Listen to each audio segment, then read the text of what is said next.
You know, for the first time in the last few years, landlines globally have been decreasing. So we went from 1.3 billion to 1.2 billion last year, I believe. And what's increasing are wireless lines. So we're at about 4.5 billion, I think today was the last number I heard, of cell phones provisioned globally. There's only 6 billion people in the world, folks. 4.5 billion cell phones, and only 6 billion people in the world. And I imagine the rest of those, 1.5 billion are probably under the age of 10. So everyone's got a cell phone, is the conclusion that I draw from this. I'm not sure it's a good conclusion, but the numbers certainly point to that. This becomes the window into the cloud, that smart device.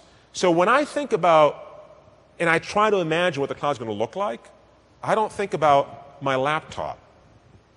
I think about whatever device I'll have on my person. So, is that going to be my iPhone? Will it be my iPad? How many of you at this point actually have an iPad, just out of curiosity? Wow, half, probably 60% of the room. So I have to share with you my experience around the iPad. When I first got this, I had no idea what I was going to do with it. None. It was an experiment for me.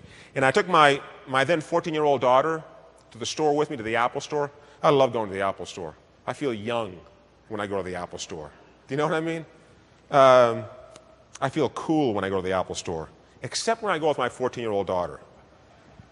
And she said, "Dad, you're really going to get one of those?" And I said, "Yeah, Mia, look at how cool this thing is. It's so slick, I can't help myself. Of course I'm going to get one." I said, "What do you think?"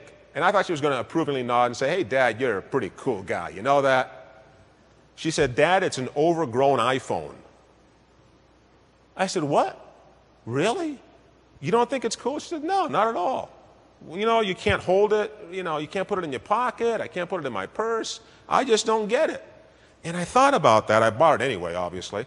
I thought about that for a while, and it occurred to me that maybe what's happening here is that Steve Jobs is getting old.